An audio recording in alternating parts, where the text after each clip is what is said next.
दिसंबर का दूसरा हफ्ता चल रहा है और ऐसे में तापमान जो है वो लगातार बढ़ता जा रहा है अलग अलग राज्यों में, चाहे दिल्ली एनसीआर की बात की जाए या फिर पहाड़ी राज्यों की। ज्यादा जानकारी के लिए हमारे साथ मौसम वैज्ञानिक डॉक्टर नरेश कुमार इस वक्त हमारे साथ है।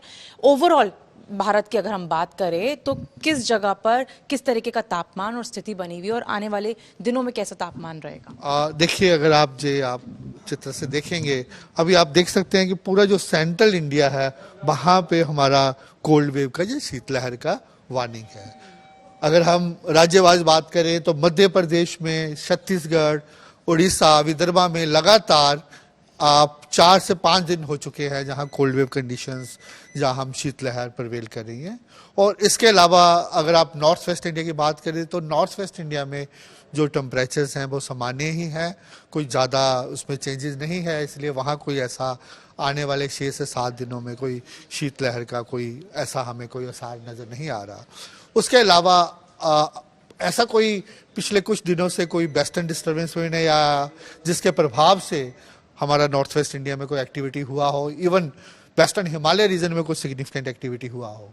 अभी एक 13 तारीख से एक वेस्टर्न डिस्टर्बेंस आ रहा है जिसके प्रभाव से स्पेसिफिकली जम्मू कश्मीर में 13, 14, 15 को हाई रीचेस में स्नोफॉल रह सकता है, लो रीचेस में हल्का फुल्का रेनफॉल रह सकता है, और ज्वाइनिंग एरिया हिमाचल में भी 14 तारीख को थोड़ा बहुत रेनफॉल स्नोफॉल रह सकता है। और प्लेन्स में सच कोई ऐसा रेनफॉल एक्टिविटी हम एक्सपेक्ट नहीं कर रहे।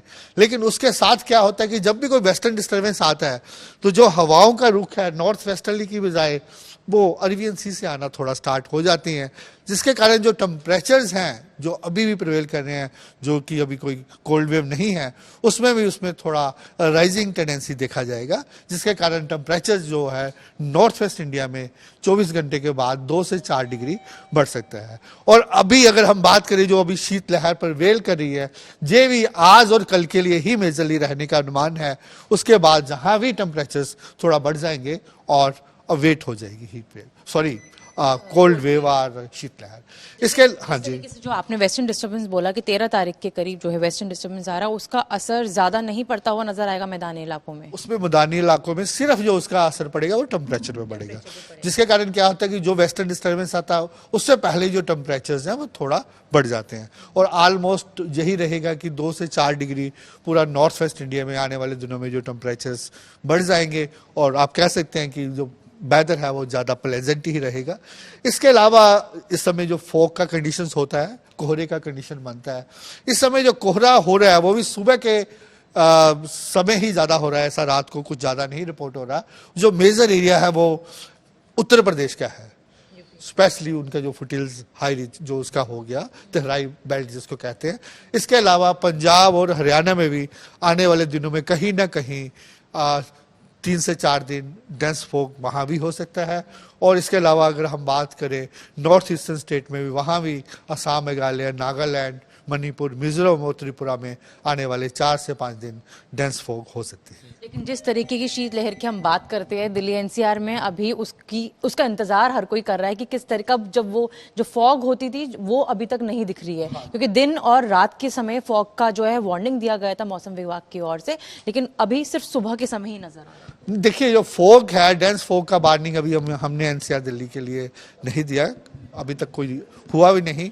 अभी भी हमारा यही अनुमान है कि जो फॉग है वो आप बोल सकते हैं शैलो मॉडरेट रहने का ही अनुमान है, सच डेंस फॉग रहने का अनुमान नहीं है।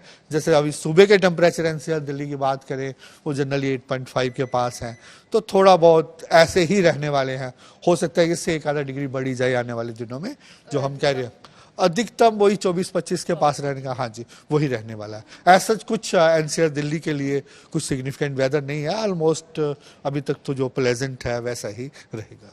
तो आने वाले दिनों में 13 तारीख के आसपास एक वेस्टर्न डिस्टर्बेंस दस्तक देगा, जिसका असर जम्मू कश्मीर पे जो है पड़ता हुआ नजर आएगा और लगातार वहां पर बर्फबारी का दौर जो है वो शुरू हो जाएगा, जिसका असर कहीं ना कहीं मैदानी इलाकों में भी पड़ता नजर आएगा। लेकिन अभी की बात करें तो दिल्ली एनसीआर हो या फिर दिल्ली एनसीआर समेत मैदानी इलाके, वहां पर जो तापमान है वो सामान्य के आसपास ही बनता हुआ नजर आएगा। कैमरा पर्सन मदन प्रसाद के साथ मनीषा लड्डा। अगर ये वीडियो आपको पसंद आया है तो इसे लाइक जरूर करें।